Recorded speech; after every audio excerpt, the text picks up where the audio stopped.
Remember my nice tidy plot?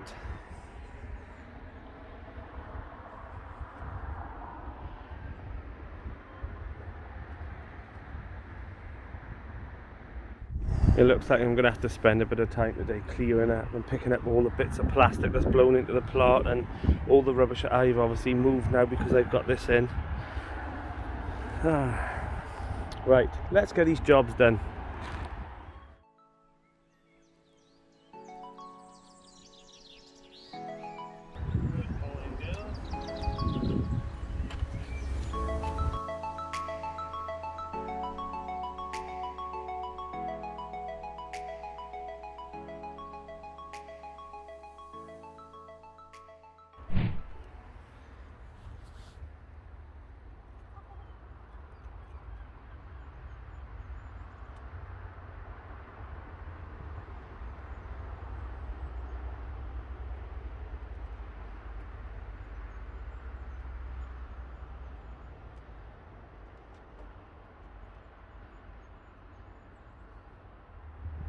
So I've just filmed me putting the raspberry canes back in and the black currant bushes, and to realise that the battery had died on the camera.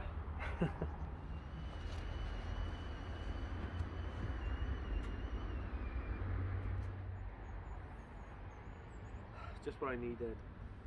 So yeah, like I said before, if you haven't got a kettle, and get one, because it's the best thing you need, like especially when you're in between and you don't want to pop home. It's just nice to have a nice warm drink. Right, so I feel like I haven't done much today, that's the problem. Even though I put some of the fruit bushes in and I've had a bit of a tidy up, there's so much mess.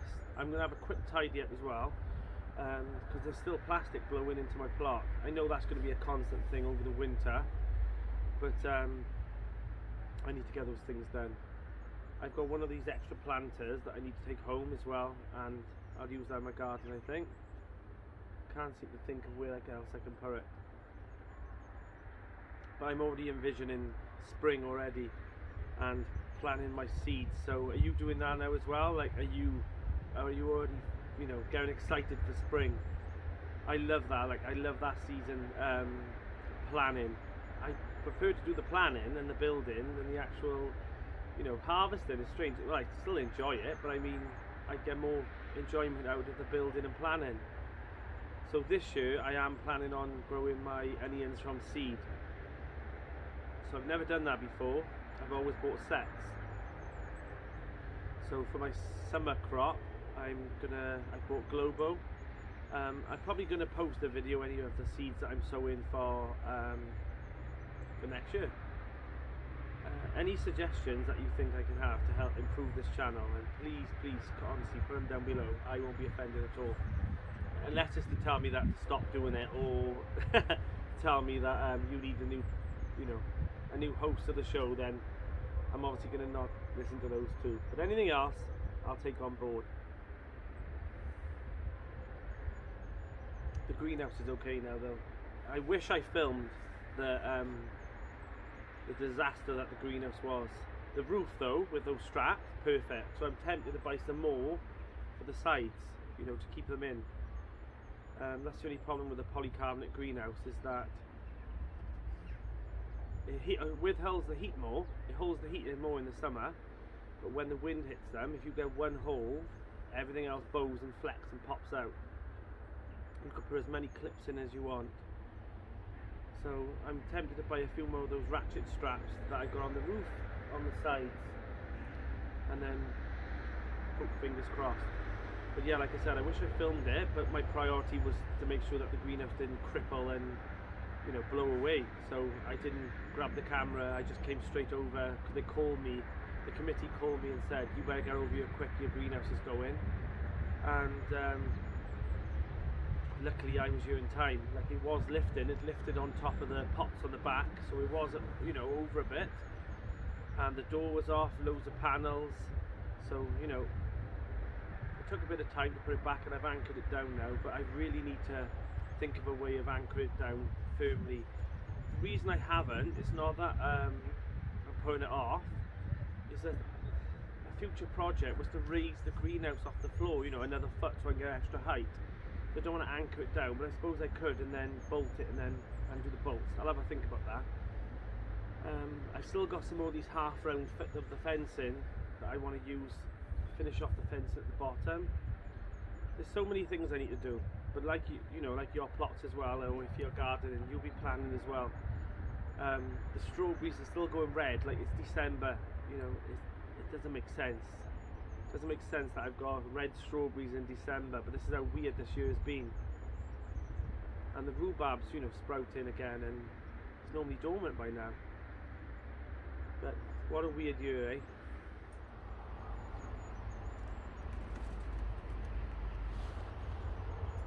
They seem to be loving this pond though. I know it's not for them, but if they want to have a little drink off it, that's okay. So yeah, I don't know if you've noticed. Oh yeah, I think you've seen in my last video that I've put the plum tree, or was it in this video? I can't remember. Either way, you'll see that I've put this plum tree in. Yeah, the raspberry canes were looking a bit worse for wear, so I put those in. I clipped them to the fence for now, and then I'm going to have to put a better structure up for them, because obviously the wind comes through here.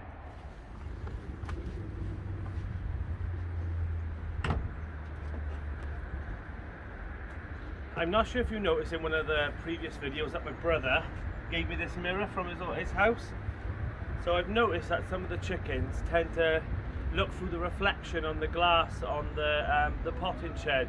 So I thought it'd be a great thing to place by here, and they can admire their beauty.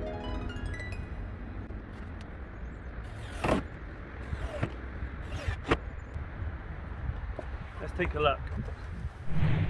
So as you can see, I've added the mirror now. I'm sure they'll enjoy looking at themselves in there. Plus it'll make the coop look bigger as well, and give it a bit of a windbreak. So hopefully they'll enjoy that. As you can see, all the chickens now are molting. This is a normal thing.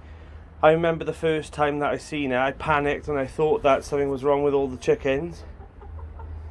But as you can see, they lose all their, well, not all their feathers, but they lose some of their feathers and they do a molt, ready for the spring.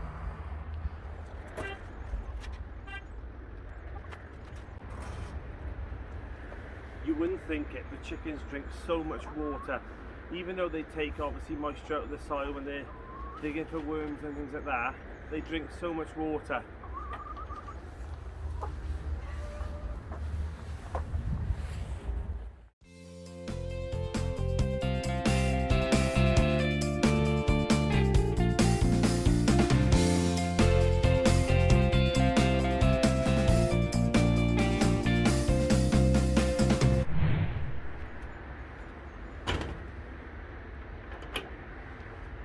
I've had to put a big bolt on the bottom. I don't know if I measured this, because we've had a few like weird badger attacks and stuff in the area, and they always seem to get right at the bottom. So just to be safe and secure, I put a big bolt at the bottom. Right. I'm planning on putting the other fruit bush in, and I can't seem to find the spade. Like, do you ever do that on your plot? Like, you put something down and then you just can't find it? I've looked everywhere.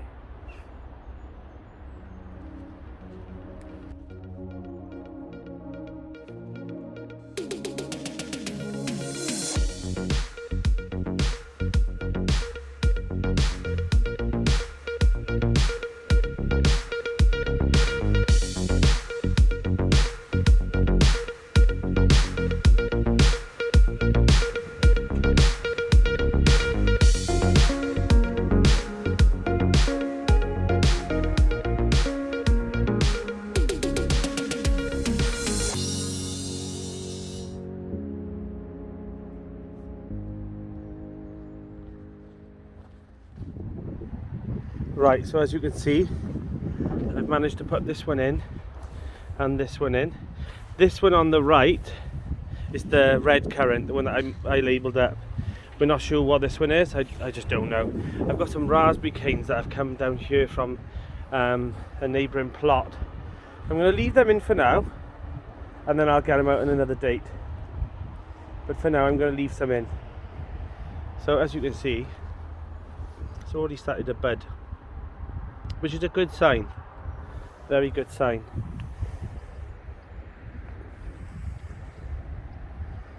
Starting to come to life now, already in December. No sign of the sweet pea yet. The winter salad I need to pot on. Spring onions. The cabbages I need to water now. But they're looking okay. This one's looking okay. The pak choi. Well, these ones, everything's just blown over in here as well. These ones have just been eaten and eaten, but this one's looking okay. Let's show you the rest of it. Right, let's start off again. Spring onions. Some of these will probably want to go out. I might pot them onto bigger pots and leave them in here, to be honest. Salad needs to be potted on. The winter salad. But I might leave it in this tray or move into a bigger tray and have a little bit of a cut and come again. The spring onions, obviously they're in different stages. So these will be the first lot of the season that I'll use. And obviously in January I'll sow some more. And that's my advice to you, is I tend to sow a tray like this once a month, all the way through.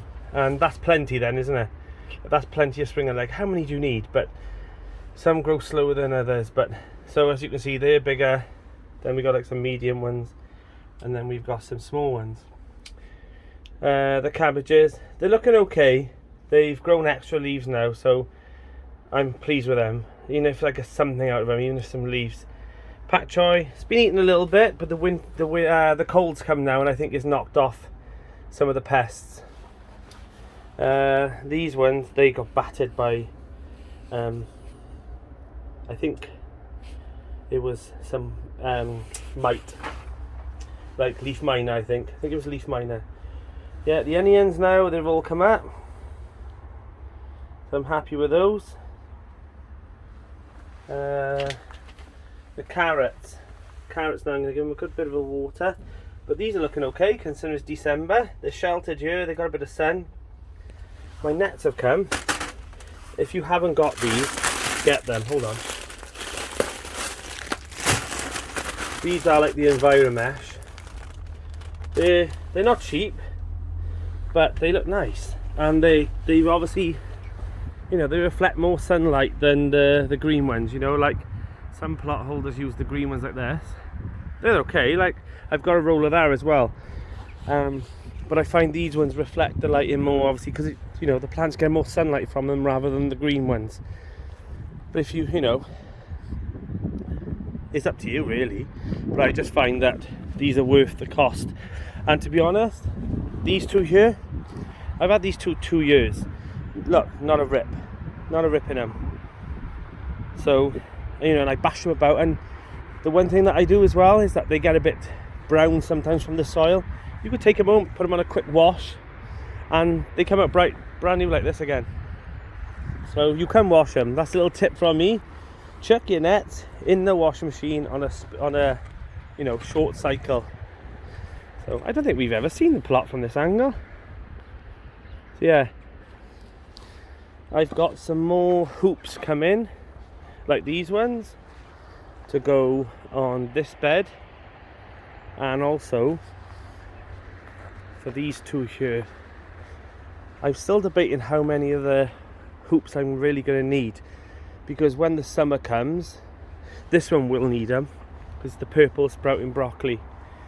With these hoops as well, you can use them and push them straight in the ground. But what I tend to do is, I got some old poles, I'll show you now. Let's move this. Can I show you? Oh. Those like carnival, you know, clips or whatever they're called, they're good as well. They keep the nets on.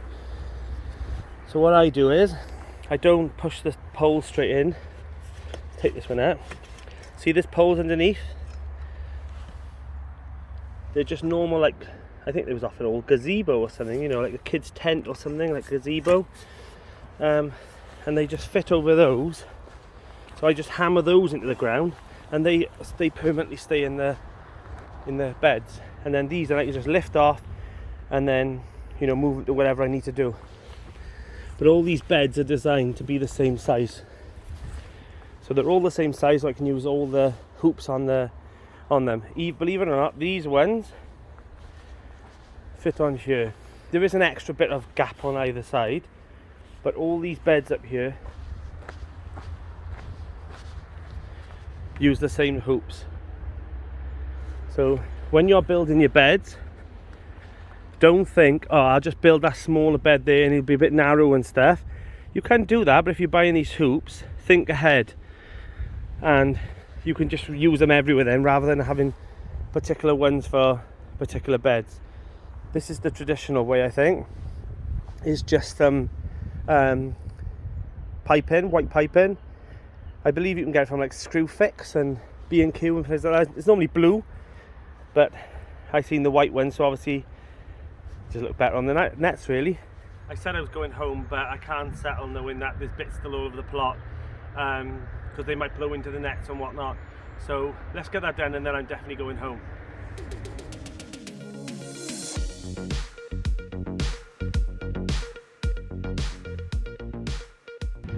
So I decided to put the remainder of the blackcurrant bushes in, and I also put all the daffodils all the way up and all the way across the front. So that should be a lovely display in spring.